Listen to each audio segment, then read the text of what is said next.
सभी साथियों को मेरा सादर नमस्कार।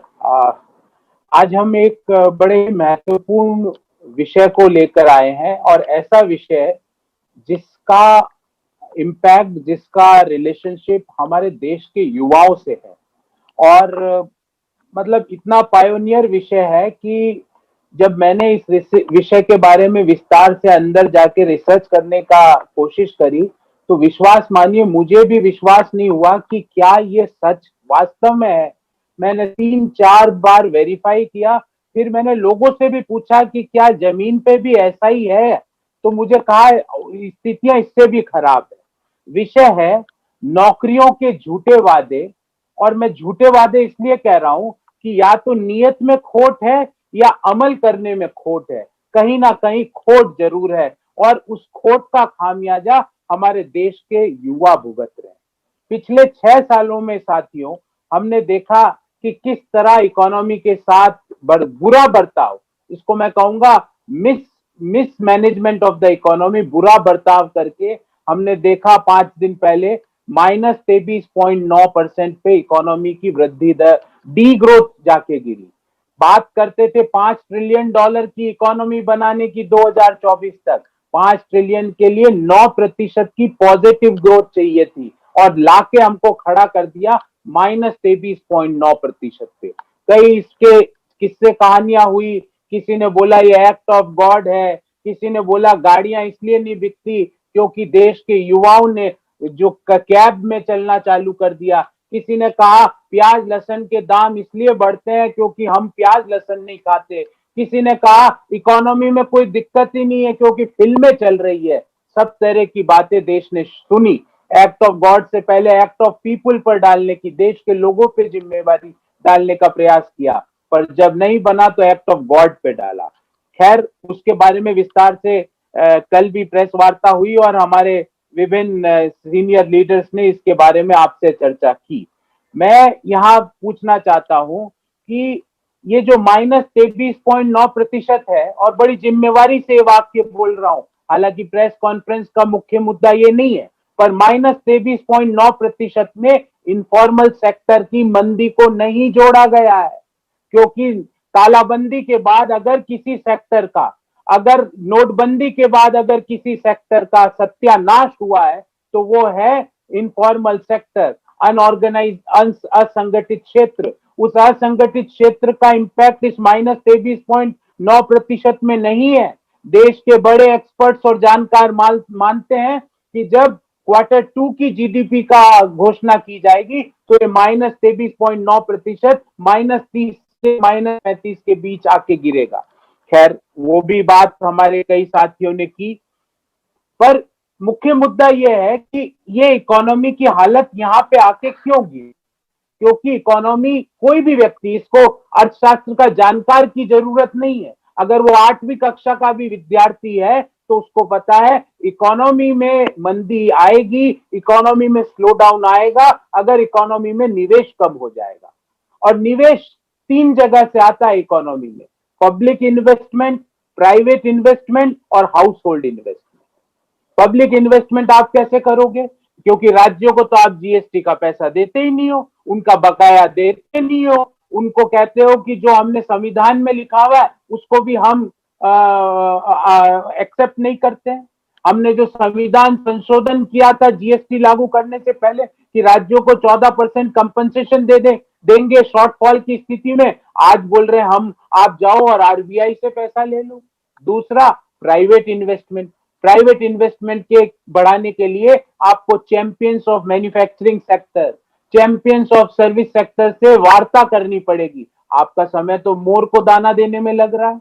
आपका समय तो मन की बात में इंडियन कुत्तों की ब्रीड के बारे में देश को बताने में लग रहा है। आप तो मैन्युफैक्चरिंग सेक्टर के कैप्टन से बात ही नहीं कर रहे। और तीसरी बात है हाउस होल्ड सेक्टर, जो कि जो इकोनॉमी में इन्वेस्टमेंट होता है उसका एक इंपॉर्टेंट कंपोनेंट है, 30% से ज्यादा। हाउस होल्ड सेक्टर कैसे निवेश करेगा? 2 करोड़ 10 लाख, साथियों बहुत ही इंपॉर्टेंट फिगर है। 1 करोड़ 9 लाख नौकरियां, 1.89 करोड़ सैलरीड क्लास लोगों ने परमानेंट नौकरियां अप्रैल से लेकर अब तक हुई है, परमानेंट। ध्यान रखे, एक परमानेंट नौकरी लगाने में एक मध्यम आय वर्गीय व्यक्ति का, एक निम्न आय वर्गीय व्यक्ति का परमानेंट नौकरी हासिल करने में जिंदगी खपा देता है। पर पिछले 5 महीनों में, ये मेरा आंकड़ा नहीं है, ये सीएमआई का आंकड़ा है, 1.89 crore salaried class people lost job between April 2020 and July 2020। तो अब आप बताइए, हाउस होल्ड इन्वेस्टर, आप जैसा, मेरे जैसा मध्यम आय वर्गीय लोग जिनकी नौकरी जा रही है, जिनकी सैलरी में कटौती की घोषणाएं की जा रही है, वो क्या इन्वेस्टमेंट कर सकता है? तो इकोनॉमी में ना तो आप पब्लिक इन्वेस्टमेंट कर पा रहे हो, ना प्राइवेट इन्वेस्टमेंट के लिए पॉजिटिव वातावरण बना पा रहे हो, ना हाउस होल्ड इन्वेस्टमेंट को बढ़ाने के लिए आप कुछ कर पा रहे हो, क्योंकि लोगों की नौकरियां जा रही है, और नौकरियां अगर जा रही है तो वो कैसे इन्वेस्ट करेगा? फिर एक कल ही सीएमआई का आंकड़ा आया, बड़ा चौंकाने वाला है। देश में इस समय टोटल 3.6 करोड़, 3 करोड़ 60 लाख लोग जो नौकरी चाहते हैं और उनके पास रोजगार नहीं है। ये सीएमआई का आंकड़ा है। इसमें अर्बन सेक्टर और रूरल सेक्टर दोनों की सम्मिलित किया गया। पहले बोला गया कि साहब रूरल इकोनॉमी बूस्ट कर रही है, ग्रीन शूट है। क्यों बोला गया आपको वो भी समझाता हूं। उस समय खरीफ की बुआई चल रही थी, बुआई में लोगों को कुछ समय के लिए रोजगार मिला, बुआई खत्म हो गई, 3 करोड़ 60 लाख लोग आज ऐसे हैं देश में जिनको नौकरी चाहिए और वो उनको नौकरी नहीं मिल रही। और इनको क्या कहा जाता है वो भी मैं बताता हूं, और वही मेरी आज की प्रेस वार्ता का मुख्य मुद्दा है। इन 3 करोड़ 60 लाख लोगों में कई लोग, करोड़ों लोग ग्रेजुएट है, कई लोग पोस्ट ग्रेजुएट है, पीएचडी है, एमबीए है, इंजीनियर है, अच्छे खासे पढ़े लिखे हैं, उनके माता पिता ने उनको पढ़ाया और उन्होंने भी जम के पढ़ाई करी। उनको कहा जाता है चुनाव के पहले, ध्यान रखे, 2019 के चुनाव के पहले उनको कहा जाता है कि रेलवे में आपके लिए हम बम्पर नौकरियां लेके आएंगे, और उसकी मैं डिटेल आपको दूंगा साथियों, पूरी टेबल बना के दूंगा।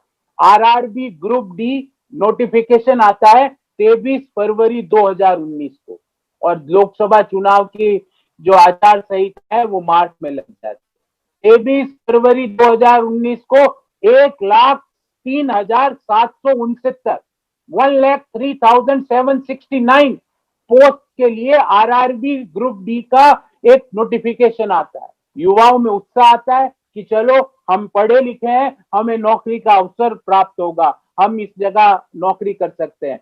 1 करोड़ 16 लाख, 1.16 करोड़, और हर जो भी मैं डाटा दे रहा हूं उसका सोर्स दूंगा आपको।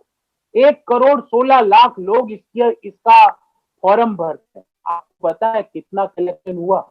500 करोड़ से ज्यादा का कलेक्शन हुआ, सिर्फ एक आरआरबी ग्रुप डी के नोटिफिकेशन से, फॉर्म की सेल से, फॉर्म की सेल से एक 500 करोड़ रुपए से ज्यादा का कलेक्शन हुआ। कब हुआ? 23 फरवरी 2019 को।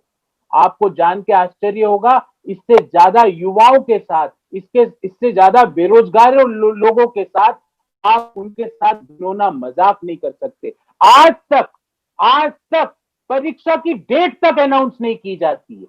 ये इससे ज्यादा आप लोगों के, मतलब एक तरफ तो बेरोजगारी बढ़ती जा रही है, इससे ज्यादा आप लोगों के जख्म पे नमक क्या लगा सकते हो? 1 करोड़ 16 लाख लोगों के फॉर्म से 500 करोड़ रुपए से ज्यादा का कलेक्शन कर लिया जाता है।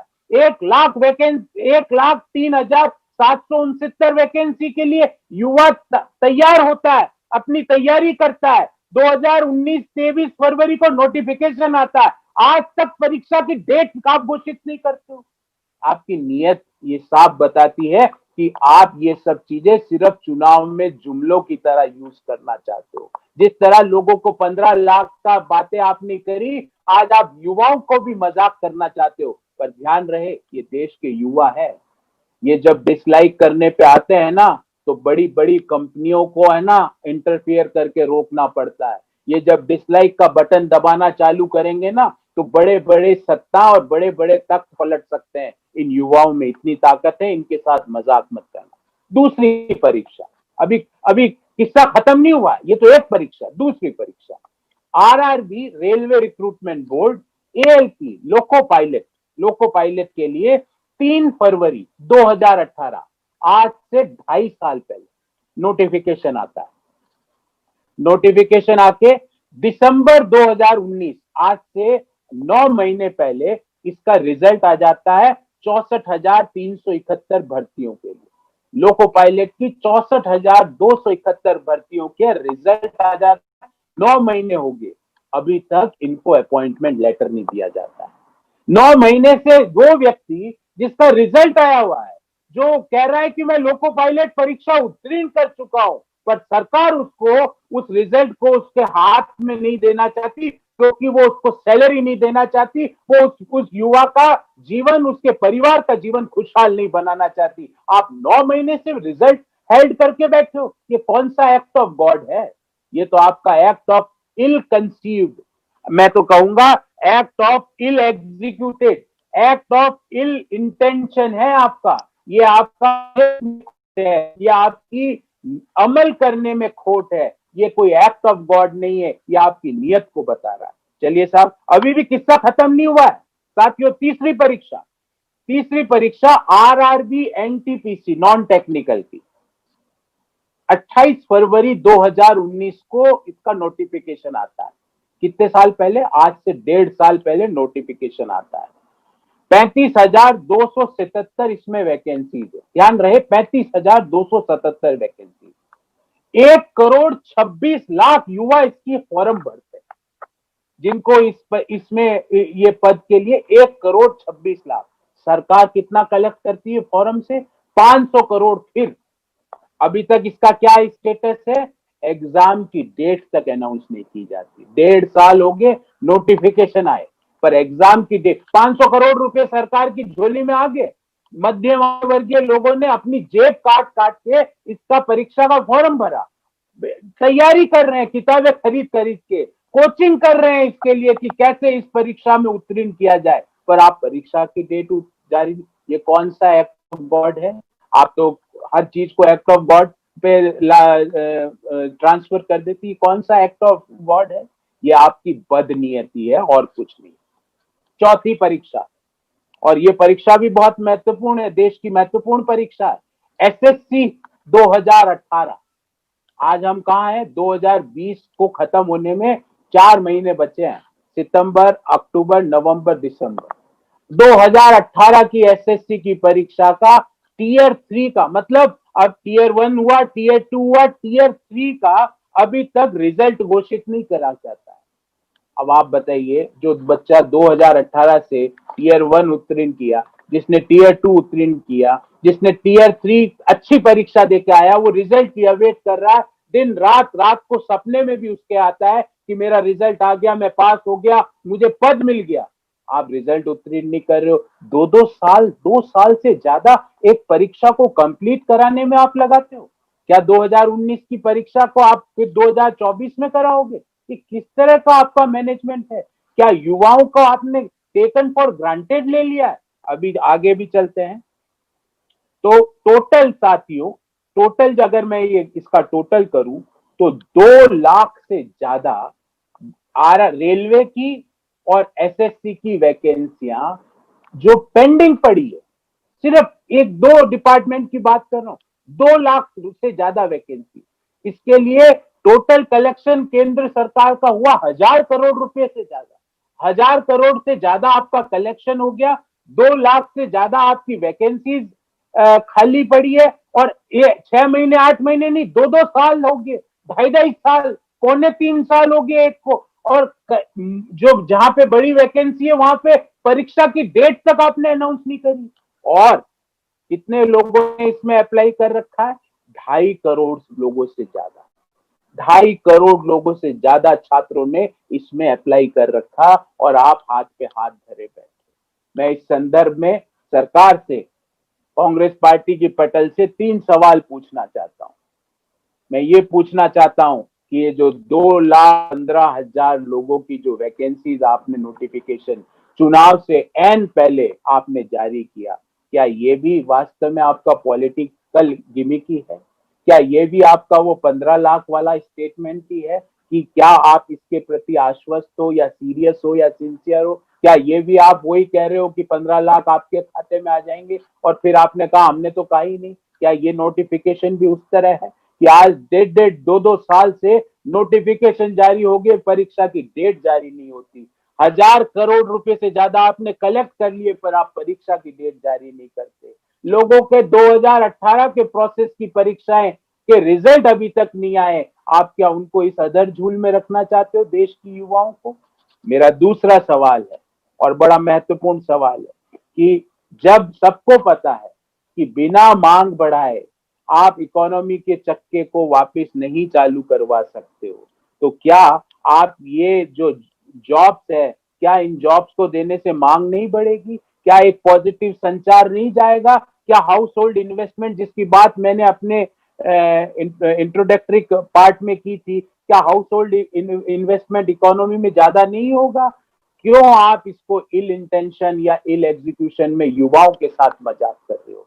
इन्वेस्टमेंट बढ़ाने के लिए हाउस होल्ड इन्वेस्टमेंट का भी बढ़ना जरूरी है, और हाउस होल्ड इन्वेस्टमेंट बढ़ाने के लिए लोगों की नौकरियां काटो मत, लोगों की नौकरियों के साथ मजाक मत करो। आप दो दो साल से 2.25 लाख लोगों के साथ मजाक करके बैठे हो, उनकी वैकेंसीज के साथ। 2 करोड़ से ज्यादा लोग परीक्षाओं का इंतजार कर रहे हैं, उनसे मजाक मत कीजिए। और मेरा तीसरा सवाल है कि अब 2018 की परीक्षाएं तो अभी तक हुई नहीं, तो क्या 2019 की 2023 तक होगी? 2020 की 2024 में होगी? क्यों आप परीक्षाओं की टाइमलाइन नहीं बनाते हैं? एक विस्तार से टाइमलाइन बनाइए, युवाओं को उस टाइमलाइन के बारे में बताइए कि जब भी नोटिफिकेशन दें कि ये दिन है, इस दिन परीक्षा होगी। पैसे लेने की तो आपकी पूरी टाइमलाइन है, पर युवाओं की परीक्षा कब होगी, कब रिजल्ट आएगा, और रिजल्ट आने के बाद लोको पायलट के 65,000 से ज्यादा पद है, उनको आप अपॉइंटमेंट लेटर नहीं देते हो। 9 महीने से ज्यादा हो गए, वो अपने 64,371 उत्तीर्ण किए हुए लोग, आप उनको अपॉइंटमेंट लेटर नहीं देते हो। ये क्या मजाक है आपका? तो मैं ये कहूंगा कि नौकरियों के झूठे वादे, नियत में खोट और अमल करने में भी खोट, ये वैसी सरकार है। और मैं इसके लिए एक दो लाइन मैंने अपने स्वयं ने इसके बारे में मैंने लिखी थी, मैं आपको वो सुनाऊंगा, क्योंकि इससे पूरा इश्यू को अपन सारगर्भित तरीके से कंक्लूड कर सकते हैं। बहुत हुआ युवाओं पर बेरोजगारी का वार, बहुत हुआ युवाओं पर बेरोजगारी का वार। 2 लाख से ज्यादा पद खाली पड़े हैं, फिर भी क्यों है युवा बेरोजगार? 2 लाख से ज्यादा सिर्फ रेलवे के और एसएससी में खाली पड़े हैं, फिर भी क्यों है युवा बेरोजगार? चुनाव पूर्व तो किया था 2 करोड़ रोजगार प्रतिवर्ष देने का वादा, बार बार चुनाव पूर्व तो आप रोज कहते थे 2 करोड़ प्रतिवर्ष। अब क्या फॉर्म बेचकर छात्रों से लिए गए 1,000 करोड़ रुपए की राशि से करोगे गिरती हुई अर्थव्यवस्था का बेड़ा पार? क्या ये इकोनॉमिक मॉडल है क्या आपका कि गिरती हुई अर्थव्यवस्था को बचाने के लिए छात्रों से जो 1,000 करोड़ रुपए से ज्यादा इकट्ठा हुआ, उससे क्या आप अपना बेड़ा पार करोगे? तो इसका जवाब सरकार दे। और मेरा आग्रह है प्रधानमंत्री जी से भी, और बाकी तो कोई मंत्री से बात करना ही बेकार है, क्योंकि उनको पता भी नहीं कि कौन सा विभाग उनके पास है, ना उनके प्रवक्ताओं को पता है कि उनके मंत्री कौन है। तो मैं प्रधानमंत्री जी से आग्रह करना चाहता हूं कि सर, युवाओं को लाइटली मत लीजिए। उन्होंने अपनी ताकत आपको 4-5 दिन पहले दिखाई थी, वो फिर दिखा सकते हैं, और अगर ये ताकत उन्होंने वोट के बटन पे लगा दी तो 303 वाले 33 पे भी आके जा सकते हैं। युवाओं के साथ मजाक करना बंद कीजिए, उनको परीक्षा का, और जब भी नोटिफिकेशन आए ये सारी परीक्षाएं नियत समय में तुरंत करवाइए। जिनके परीक्षाएं हो चुकी उनको अपॉइंटमेंट लेटर दीजिए, और आज से एक नोटिफिकेशन जारी कीजिए, कैबिनेट का निर्णय लीजिए कि जब भी कोई परीक्षा का नोटिफिकेशन आएगा उसकी डेट उस नोटिफिकेशन में होगी, परीक्षा की रिजल्ट की डेट उस नोटिफिकेशन में होगी, और अपॉइंटमेंट लेटर की डेट नोटिफिकेशन में होगी। क्योंकि अन्यथा आपके जो जो जो प्रक्रिया है वो ये बताती है कि आप 2.5-2.5 साल तक परीक्षा की डेट नहीं देते हो, आप परीक्षाएं 2.5-2.5 साल तक कंप्लीट नहीं कराते हो, 10-10 9-9 महीने तक आप लोगों को अपॉइंटमेंट लेटर नहीं देते। तो यही मुख्य मुद्दा था। अब मैं आपके प्रश्नों के लिए तैयार हूँ। सर मेरे एक तो सुओ मोटो से सवाल है, दूसरा एक और है, मैं ज्यादा चाहूंगा कि वो बाद में पूछ लूं, लेकिन सुओ मोटो से मैं आपसे ये पूछना चाहता हूँ, क्या वजह लगती है, आप अर्थशास्त्र को भी समझते हैं, क्या वजह लग रही है कि सरकार रिजल्ट आने के बाद भी भर्तियां क्यों नहीं कर रही है? क्या रेलवे का की जो एक रेलवे की जो माली हालत है वो इसके लिए जिम्मेदार आपको लगता है? क्या वजह लगती है आपको कि सरकार रिजल्ट आने के बाद भी अपॉइंटमेंट लेटर क्यों नहीं दे रही? देखिए, ये तो सिर्फ एक ही जो लोको पायलट वाली परीक्षा है, सिर्फ उसी में ऐसा है कि 9 महीने से ज्यादा का समय बीत गया और 64,371 लोग अपॉइंटमेंट लेटर का इंतजार कर रहे हैं। वजह सिर्फ एक ही लगती है, क्योंकि देखिए सिद्धार्थ जी, हर व्यक्ति के पास समय तो सीमित है ना। अब आपका अगर समय, रेल मंत्री का समय ये बताने पे चले जाए कि 5 स्टार होटलों में कोल्हापुरी हवाई चप्पल रखने से व्यापार बढ़ सकता है, तो इन युवाओं की बेरोजगारी के बारे में कौन ध्यान देगा? रेलवे मंत्री का समय आइंस्टीन की ग्रेविटी में को खोज करने में लग जाए, तो इन युवाओं की बेरोजगारी के बारे में कौन जवाब देगा? और ऐसा नहीं है, माली हालत का बहाना देके हर चीज के लिए आप act of God, act of economy, act of Nehru, act of people, act of this, act आपके खराब है, act of government wrong policies है। ये जो लोको पायलट है, ये कोई करोड़ों रुपए नहीं मांगते हैं पर ईयर की अपनी सैलरी, पर जितना ये खून पसीना लगाते हैं उतनी सैलरी इनको मिलती है। इन लोगों को आप अगर इनका हक, जो कि परीक्षा ये खुद उत्तीर्ण कर चुके वो नहीं दे रहे हो, तो ये बताता है कि आप लोग के दिमाग में इनके प्रति बदनीयती है, अथवा अथवा आप इनके प्रति आप इनकी केयर ही नहीं करना चाहते। तीसरा कारण नहीं हो सकता है, क्योंकि ये वहां अगर जाएंगे तो ये ऐसे थोड़ी के बैठे बैठे इनको तनख्वाह मिलेगी, खून पसीना अपना लगाएंगे, जब वक्त की रोटी खा पाएंगे, अपने परिवार को भी संबल दे पाएंगे। ध्यान रहे कि ये जो लोग ये परीक्षाएं जो देते हैं, एसएससी की, आरआरबी की, ये सब लोगों की पृष्ठभूमि आपके मेरी जैसे है। ये कोई वो लोग नहीं है जो मशरूम खा के अपने आप को चमकाते हैं। ये लोग मेहनत करते हैं, इनके माता पिता मेहनत करते हैं, मिडिल इनकम ग्रुप,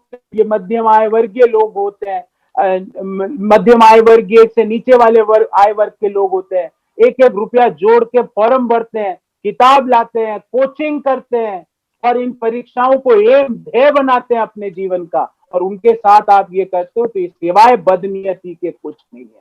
ये कहना कि रेलवे की माली हालत खराब है इसलिए इनको नियुक्त, तो फिर आप 2019 में क्यों चुनाव के पहले आपने नोटिफिकेशन जारी किया? इसका मतलब तो जो व्यक्ति ये बोलता है कि रेलवे की माली हालत खराब है, तो क्या 2019 के पूर्व रेलवे क्या बहुत अच्छी चल रही थी क्या? आपका इसका मतलब आप हर चीज में लोगों को मूर्ख बनाना चाहते हो, लोगों के इमोशंस के साथ खेलना चाहते हो। चुनाव के पूर्व 1 लाख वैकेंसी का आपने नोटिफिकेशन जारी कर दिया, और अब चुनाव निपट गए तो एग्जाम की डेट तक अनाउंस नहीं करते। ये सिवाय बदनीयती के कुछ नहीं।